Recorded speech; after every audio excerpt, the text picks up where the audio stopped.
सुप्रभात बच्चों। आज हम आपकी 9वीं कक्षा की संस्कृत की पाठ्य पुस्तक शेमुषी प्रथमो भागः के अष्टम पाठ लोह तुला का पार्ट 2 करेंगे।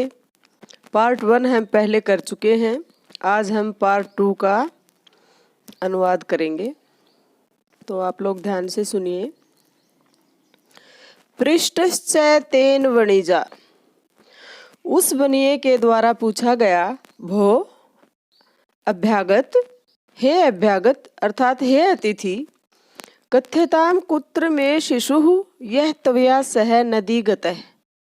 कथ्यताम कुत्र में शिशु, बताओ, कथ्यताम बताओ, कुत्र में शिशुः कहाँ है मेरा पुत्र, यह त्वया सह नदीम गतः जो तुम्हारे साथ नदी पर गया था। उस बनिए ने पूछा, हे अतिथि बताओ मेरा वो पुत्र कहाँ है जो तुम्हारे साथ नदी पर गया था।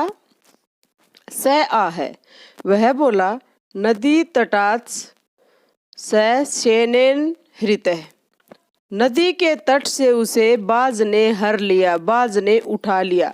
हृतः मतलब हरण कर लिया, शेन मानी होता है बाज। नदी तटात् नदी के तट से, स उसको, स आ है, उसने कहा नदी के तट से बाज ने उसको हर लिया है। श्रेष्ठी आ है, सेठ ने कहा, मिथ्यावादिन झूठ बोलने वाले, झूठे, किम क्वचित शेनो बालम हर्तुम शक्नोति, क्या कभी बाज बालक का हरण कर सकता है।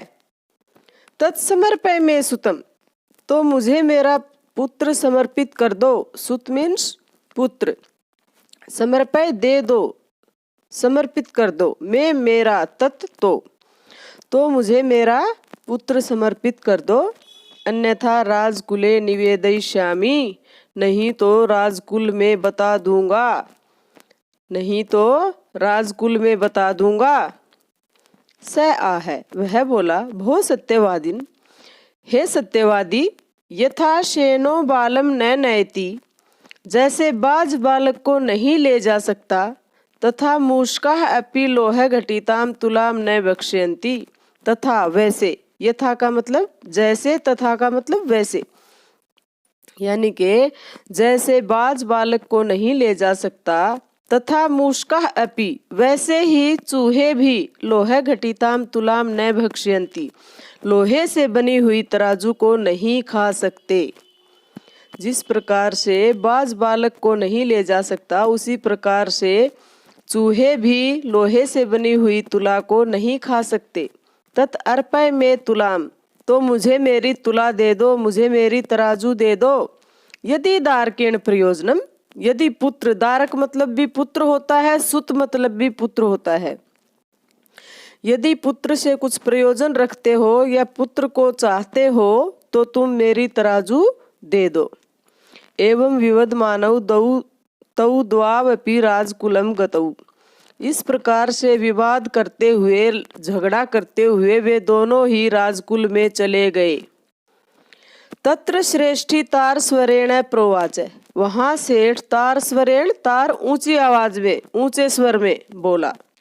वहां सेठ ऊंची आवाज में बोला, भो अब्रमण्यम, अब्रमण्यम, अरे बहुत बुरा हुआ, बहुत बुरा हुआ, घोर अपराध, घोर अपराध।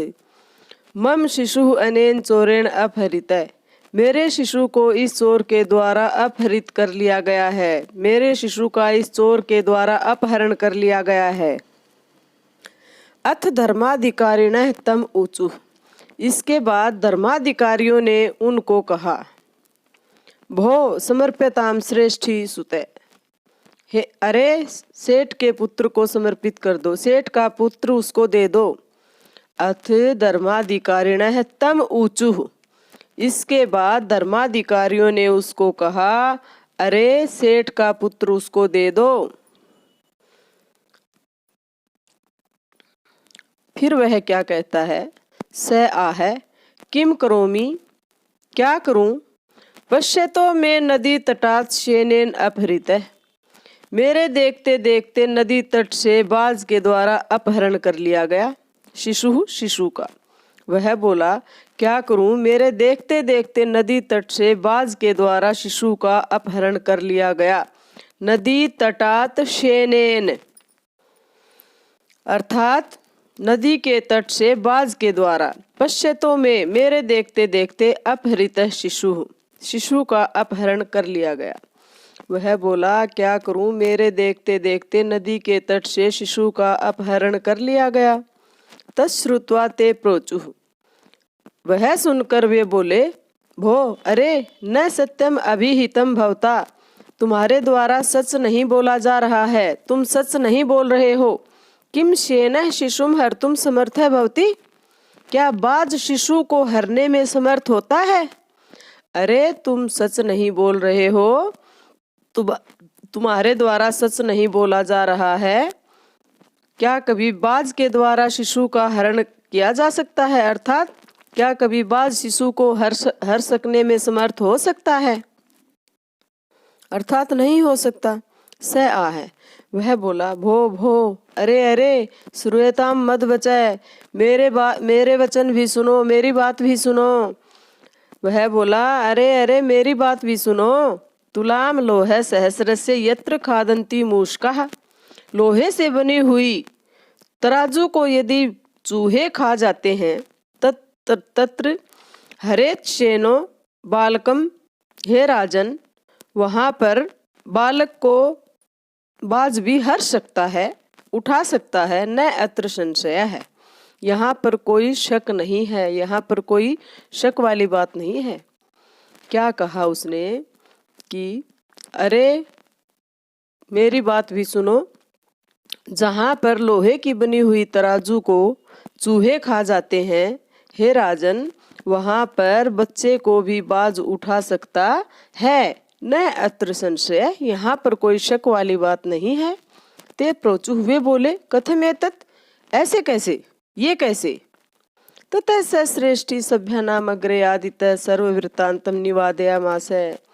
इसके बाद उस सेठ ने सभ्यों के आगे, अर्थात सभ्य मनुष्यों के आगे, जो सज्जन व्यक्ति उस सभा में बैठे थे, उन सब के आगे आदित्य है, शुरू से लेकर के सर्व वृत्तांत, सारा वृत्तांत, सारी कहानी निवेदयामा से बता दी। इसके पश्चात उस सेठ ने सभ्य व्यक्तियों के आगे शुरू से लेकर के सारी कहानी बता दी।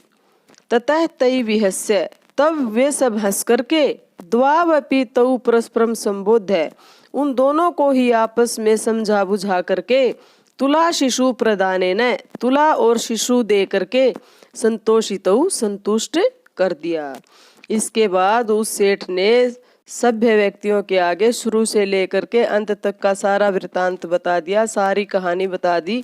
इसके बाद वे सब उनके ऊपर हंस करके, उन दोनों को ही आपस में समझा करके, तराजू और शिशु प्रदान करके संतुष्ट कर दिया। धन्यवाद।